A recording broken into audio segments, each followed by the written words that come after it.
Hi guys, இன்னைக்கு வந்து பார்த்தீங்கன்னு சொன்னால் நம்ம எங்கே வந்திருக்கோம் அப்படின்னு பார்த்தீங்கன்னா, நம்ம வந்து ஒரு வேலையாக டவுனுக்கு போயிருந்தோம். அங்கே வந்து பார்த்தீங்கன்னு சொன்னால் காலையில் வந்து நம்ம சாப்பிடல, அதனால வந்து நம்ம வந்து ஒரு ஹோட்டலுக்கு வந்திருந்தோம். வளமையாக போகிற ஹோட்டல் தான் அது. அங்கே வந்து நம்ம வளமையாக ஆர்டர் பண்ணி சாப்பிட்றது அப்படின்னு பார்த்தீங்கன்னு சொன்னால் அப்பம் தான். என்னுடைய மகன்மார் 2 பேருக்குமே வந்து அப்பம்னா ரொம்ப பிடிக்கும். அதனால வந்து நாங்கள் வளமையாக அங்கே போனோம்னு சொன்னால் அப்பம் தான் 2 பேருக்கும் வாங்கி கொடுப்போம். 2 பேரும் ரொம்ப விரும்பி சாப்பிடுவாங்க.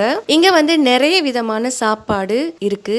நமக்கு நம்மளுடைய கண் முன்னாடியே வந்து சுட சுட சமைச்சு நமக்கு தருவாங்க. அதனாலேயே இங்க வந்து நிறைய பேர் இருப்பாங்க. சாப்பாடு எடுக்கிறே ரொம்ப கஷ்டம். ரொம்ப நேரம் நின்று தான் நமக்கான சாப்பாடை வந்து வாங்க முடியும். நிறைய பேர் அந்த சாப்பாட்டுக்காக வந்து கண்ண நேரம் நிற்பாங்க. அதனால வந்து நம்மளும் வந்து போன உடனே வந்து சாப்பிடலாம் நமக்கு கிடைக்காது. அப்படி யாருமே இல்லைன்னு சொன்னா நம்ம வாங்கிடலாம். ஆனா நம்ம போகும்போதே வந்து பாத்தீங்கன்னு சொன்னா ரொம்ப வந்து கிரௌடா இருந்துச்சு.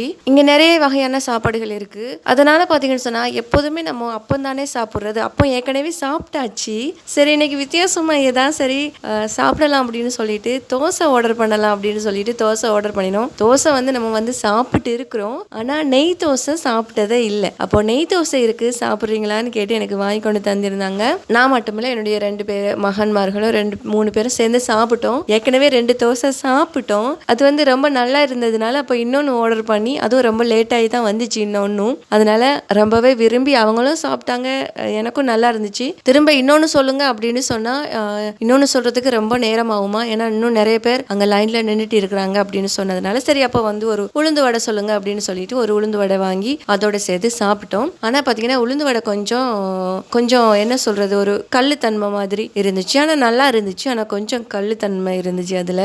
இப்படியே சாப்பிட்டுக்கிட்டே இருந்தோமா, அதனால தட்டும் காலி ஆயிடுச்சு. அதோட அப்படியே வந்து சாப்பிட்டு முடிச்சதும் அக்ஷத் சொல்ற பதில பாருங்க.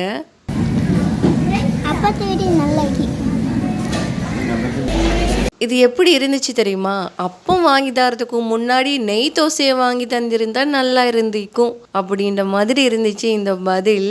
அப்படியே வந்து நம்ம வந்து கையையுமே சுத்தமாக கழுவிட்டு நம்ம அங்கிருந்து கிளம்பிட்டோம்.